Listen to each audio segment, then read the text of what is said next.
Hello दोस्तों, कैसे हो आप लोग। कल है 29 जुलाई 2026 बुधवार का दिन और कल कैसे रह सकती है निफ्टी और सेंसेक्स की चाल, क्या है इंपॉर्टेंट सपोर्ट और रेजिस्टेंस, इस वीडियो में हम प्रिडिक्शन करेंगे। तो चलो चलते हैं चार्ट पर। दोस्तों ये आप लोगों के सामने निफ्टी का 15 मिनट का चार्ट ओपन है। ठीक है, एक बात आज बहुत ध्यान से देखना दोस्तों, निफ्टी ने आज सिर्फ और सिर्फ 70 से 75 पॉइंट के आसपास ही मूवमेंट किया है। आज का ये 15 मिनट का हाई और 15 मिनट का लो अगर आप मार्क करोगे आज का फर्स्ट 15 मिनट का, तो निफ्टी इसी के अंदर अंदर अपने आप को रखा है और ये जो लगभग रेंज है वो 70 से 75 पॉइंट की है दोस्तों। ठीक है, मतलब निफ्टी आज टोटली साइडवेज था। ठीक है, आज जिन लोगों ने ओवर ट्रेडिंग नहीं करी होगी सबसे बढ़िया काम करा होगा आज। ठीक है, और आज का दिन जो था वो उन लोगों का दिन था जो मार्केट में प्रीमियम खाते हैं, यानी कि सेलर्स। ठीक है, जो प्रीमियम को सेल करते हैं उनको अच्छा डीके मिला होगा आज। ठीक है, चलो अब यहां पर देखते हैं कि कल के दिन मार्केट में क्या हो सकता है। देखो फिलहाल में मुझे ऐसा लग रहा है कि मार्केट किसी चीज का इंतजार कर रहा है और किसी चीज के इंतजार के लिए रुका हुआ है निफ्टी। ठीक है, ऐसा लग रहा है कि किसी न्यूज का इंतजार कर रहा है, कोई बड़ी पैनिक न्यूज या फिर कोई बड़ी गुड न्यूज का। अब मुझे नहीं पता कि क्या होने वाला है, क्या हो सकता है। ठीक है, चलो हम सपोर्ट और रेजिस्टेंस की बात करते हैं। देखो 24,000 दोस्तों, मैंने आपको पहले भी बताया था 24,000 एक अच्छा रेजिस्टेंस है, लेकिन जितना अच्छा रेजिस्टेंस नहीं है वो उससे ज्यादा अच्छा सपोर्ट का काम करेगा। ठीक है, 24,000 को अभी भी निफ्टी ने संभाला हुआ है। हालांकि क्लोजिंग जो है वो आज की 23,987 13 पॉइंट नीचे आई है, लेकिन इतना ज्यादा मेजर इफेक्ट नहीं पड़ता, 10-20 पॉइंट चलता है ऊपर नीचे। ठीक है, तो मैं अभी भी इसको कहीं ना कहीं एक ऐसे प्राइस की तरह देखूंगा कि अगर 24,000 संभला हुआ है, सस्टेन कर रखा है निफ्टी ने 24,000 के आसपास, तो कहीं ना कहीं मार्केट में एक मजबूती है। ठीक है, और कल के लिए भी मैं मार्केट को 60 to 70% अपसाइड में देखूंगा। मेरा कॉन्फिडेंस जो रहेगा कल के लिए भी अपसाइड का रहेगा और कल के लिए 30 to 40% डाउन साइड का कॉन्फिडेंस रहेगा। अगर ये आज मार्केट साइडवेज नहीं हुआ होता तो कहीं ना कहीं आज की मार्केट की जो एक नया हाई जो होता है आज के लिए वो या तो 24,150 के आसपास का होता और या नया लो होता तो वो होता 23,900 का। मैं आप लोगों को एक चीज बता देता हूं दोस्तों, 24,150 और 23,900 ये इंपॉर्टेंट सपोर्ट और रेजिस्टेंस का काम करेंगे अब कल के लिए। ठीक है, ये चीज याद रखना। मैं अगर मार्केट कल के दिन, देखो कोई अभी जब मैं वीडियो बना रहा हूं तब तक तो कोई ऐसी बड़ी पॉजिटिव या नेगेटिव न्यूज नहीं है। ठीक है, वीडियो अपलोड होने के बाद कुछ नहीं कह सकते, लेकिन अभी कुछ नहीं हुआ, वीडियो अपलोड करने के बाद भी कोई ऐसी बड़ी न्यूज नहीं आई, तो भी कल अगर 23,900 तक निफ्टी दिखता है तो काफी ज्यादा चांसेस रहेंगे ऊपर आने के वापस 24,000 के आसपास। ठीक है, और अगर कल 24,150 के आसपास दिखता है तो काफी ज्यादा चांसेस रहेंगे कि वो 24,100 को सपोर्ट बनाकर उसी के इर्द गिर्द क्लोजिंग दे दे। ठीक है, मतलब अगर निफ्टी नीचे जाता है तो हाई चांसेस रहेंगे बाउंस बैक आने के, और अगर निफ्टी ऊपर जाता है तो हाई चांसेस रहेंगे वहीं पर क्लोजिंग आने के। ठीक है दोस्तों, क्योंकि मार्केट चाहता है कि अब मार्केट गिरे ना, अब मार्केट कहीं ना कहीं अपने आप को संभालना और बड़ा बताना चाहता है, ऊपर बताना चाहता है। ठीक है, ये चीज याद रखना। कल के लिए पहला रेजिस्टेंस रहेगा, देखो रेजिस्टेंस बोलना पड़ रहा है क्योंकि 24,000 के नीचे की क्लोजिंग आई है, इसीलिए पहला रेजिस्टेंस रहेगा 24,000 का, लेकिन ज्यादा मजबूत नहीं रहेगा। ठीक है, आसानी से टूट सकता है, और अगर एक बार 24,000 टूट गया तो उसके बाद इसको आप एक अच्छे सपोर्ट की तरह देख सकते हो।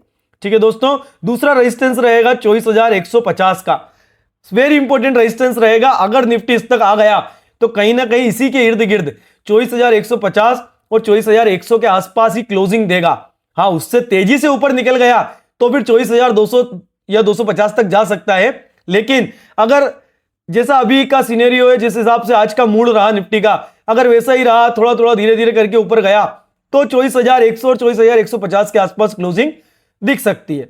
ठीक है, और तीसरा रेजिस्टेंस रहेगा 24,350 का। ठीक है, आने वाले टाइम में बहुत जल्दी शायद आपको ये लेवल अचीव होते हुए दिख जाए। ठीक है, सपोर्ट जो रहेगा, सबसे ज्यादा इंपॉर्टेंट सपोर्ट जो रहेगा कल के लिए वो रहेगा 23,900 का। अगर ये ब्रेक करता है तो उसके बाद रहेगा 23,800। ठीक है, उसके बाद मैं निफ्टी को ज्यादा नीचे नहीं देख सकता क्योंकि इतनी कोई बड़ी नेगेटिव न्यूज मार्केट में आई नहीं है जो निफ्टी को 23,600 तक लेकर चली जाए। ठीक है, निफ्टी ने ऑलरेडी अपना एक अपसाइड का मूवमेंट दिखाना चालू कर दिया है, डाउन साइड से अपसाइड में कन्वर्ट होना चालू कर दिया है, और मैं चाहता हूं कि ये फेल ना हो, इस तरह से नहीं जाए। मैं चाहता हूं कि ये एक वी शेप रिकवरी हो या फिर अपसाइड का मूवमेंट यहां पर अपने को दिखे। ठीक है। तीसरा सपोर्ट जो रहेगा वो 23,600 का रहेगा। 23,600 आने के इतने ज्यादा चांसेस नहीं रहेंगे कल के लिए। इसके लिए मेरा कॉन्फिडेंस सिर्फ 20% है, 20% से भी कम है कि कल 23,600 आ जाए। और उसी तरह से 24,350 के लिए भी मेरा जो कॉन्फिडेंस है वो लगभग 30 to 40% के आसपास रहेगा, 30 से 40% के आसपास, 30% रहेगा, ठीक है। लेकिन 24,150, 24,000 तो क्या है, 24,150 आने के मेरा जो कॉन्फिडेंस है वो 60 to 70% तक का रहेगा।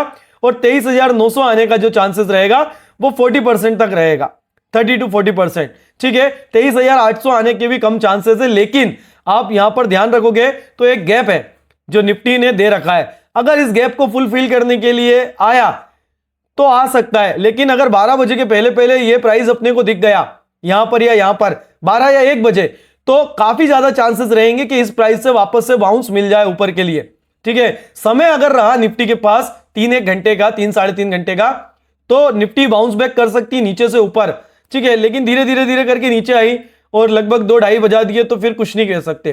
फिर वो अगले दिन आपको या तो गैप अप मिलेगा या फ्लैट मार्केट ओपन होने के बाद ऊपर जाएगा, ठीक है। मैं कल के लिए भी मार्केट में 60 to 70% बुलिश हूं और 30 to 40% बेयरिश हूं, ठीक है। चलो सेंसेक्स पर आ जाते हैं अपन, सेंसेक्स पर आ जाते हैं, ठीक है। देखो दोस्तों, हमेशा मैंने बोला है कि सेंसेक्स और निफ्टी का जो चार्ट होता है वो ऑलमोस्ट सेम स्ट्रक्चर बनाता है। आज निफ्टी भी साइडवेज रहा, उसी तरह से सेंसेक्स भी साइडवेज रहा, ठीक है। सेंसेक्स ने भी कुछ नहीं करा और देखा जाए तो पिछले 2 दिन से ना सेंसेक्स ना निफ्टी ने कोई बड़ा बवाला करा है, ठीक है। एक ही रेंज के अंदर घूम रहा है, ठीक है। अब इसके इंपॉर्टेंट सपोर्ट और रेजिस्टेंस आप लोग लिख लेना दोस्तों, और उम्मीद करता हूं कि आप लोग ये सपोर्ट और रेजिस्टेंस की वीडियो सिर्फ देखते नहीं होंगे, अपने आप जिस भी डीमेट में ट्रेड करते हो उसके चार्ट पर मार्क करते होंगे या फिर कॉपी में लिखते होंगे, ताकि कल के दिन जब निफ्टी या सेंसेक्स इन लेवल्स पर आए तो आपको समझ में आना चाहिए कि इंपॉर्टेंट सपोर्ट और रेजिस्टेंस है और यहां पर मुझे बहुत ध्यान से पेपर ट्रेड करना है, ठीक है। सेंसेक्स के लिए दोस्तों सबसे पहला इंपॉर्टेंट सपोर्ट जो रहेगा वो रहेगा 76,550 का, ठीक है। ये चीज रहेगी आज भी, कल के लिए भी और आज के लिए भी ये बेस्ट था, ठीक है। दूसरा सपोर्ट जो रहेगा वो रहेगा 75,800 का और तीसरा सपोर्ट जो रहेगा वो रहेगा 75,300 का। 75,300 आने के चांसेस 20% से भी कम है मेरे अकॉर्डिंग। कल के लिए सेंसेक्स में भी मैं 30% डाउन साइड और 70% अप साइड का व्यू रखता हूं, ठीक है। मेरा कॉन्फिडेंस जो रहेगा वो 70% अप साइड और 30% डाउन साइड का रहेगा, ठीक है। सेंसेक्स में पहला रेजिस्टेंस लिख लीजिए आप, सेंसेक्स का पहला रेजिस्टेंस है 77,000 का। देखो दोस्तों, 77,000 एक अच्छा रेजिस्टेंस है, लेकिन उससे भी अच्छा सपोर्ट बन सकता है। जैसे निफ्टी 24,000 पे है, उसी तरह से 77,000 सेंसेक्स के लिए बहुत बढ़िया प्राइस है, ठीक है। अगर ये टूटा तो सेंसेक्स आपको 77,500 या फिर 77,800 तक दिख सकता है, जो कि अपना अगला रेजिस्टेंस है, ठीक है। अप साइड का चांसेस 77,500 और 77,800 आने के चांसेस हाई है। अगर 77,000 टूटा तो सेंसेक्स फिर 77,500 और 77,800 तक जाने की कोशिश करेगा, ठीक है। तीसरा रेजिस्टेंस जो रहेगा वो रहेगा 78,600, 700 का करते हैं इसको, 650 कर लेते हैं, ठीक है। 78,650, ठीक है। इसके आने के चांसेस भी इतने हाई नहीं रहेंगे, ना ही 75,300 के हाई है, ना ही 78,650 के, लेकिन 77,500 और 77,800 इसके आने के चांसेस हाई हैं। और उसी के साथ लगभग 76,550 पर एक अच्छा सपोर्ट रहेगा। अगर ये टूटा तो ज्यादा से ज्यादा ये गैप फिल हो सकता है 76,250 का, उसके बाद फिर वापस से अपसाइड का मूवमेंट हमें दिख सकता है। लेकिन ये समय रहते होना चाहिए 12 बजे के आसपास। अगर 12 बजे के आसपास ये गैप फुलफिल हो गया कल की तारीख में, तो फिर एक बाउंस हमें दिख सकता है। लेकिन अगर ये 2 बजे तक आ गया, 2:30 बजे तक आया, तो फिर थोड़ा सा बाउंस आने में मुश्किल है, ठीक है दोस्तों। इस चीज का ध्यान रखना। ये इंपॉर्टेंट सपोर्ट रेजिस्टेंस की ये जो वीडियो है, जो प्रिडिक्शन वीडियो है, ये ओनली फॉर लर्निंग पर्पस के लिए है। इसकी मदद से आप अच्छे पेपर ट्रेड प्लान कर सकते हो, लेकिन कोई बाय सेल रिकमेंडेशन नहीं है दोस्तों। सीखने पर फोकस करो, एक बार काबिल बन जाओगे तो अपने आप तरक्की करने लग जाओगे, ठीक है दोस्तों। बाकी अगर आप पहली बार ये प्रिडिक्शन वीडियो देख रहे हो दोस्तों, तो मैं आप लोगों को बता देता हूं कि आपका भाई डेली यूट्यूब पर लाइव मार्केट में लाइव रहता है, ठीक है। मैं बढ़िया बढ़िया लर्निंग प्रोवाइड करता हूं, बढ़िया बढ़िया प्रिडिक्शन करते हैं अपन, बढ़िया बढ़िया पेपर ट्रेड करते हैं, ठीक है। मेरे द्वारा आपको डिसिप्लिन, रिस्क मैनेजमेंट, पेशेंस सीखने को मिलेगा, ठीक है। आप अगर मेरे साथ जुड़ोगे तो काफी हद तक आपकी ओवर ट्रेडिंग भी कम हो जाएगी दोस्तों, ठीक है, काफी सारे लोगों की हुई है।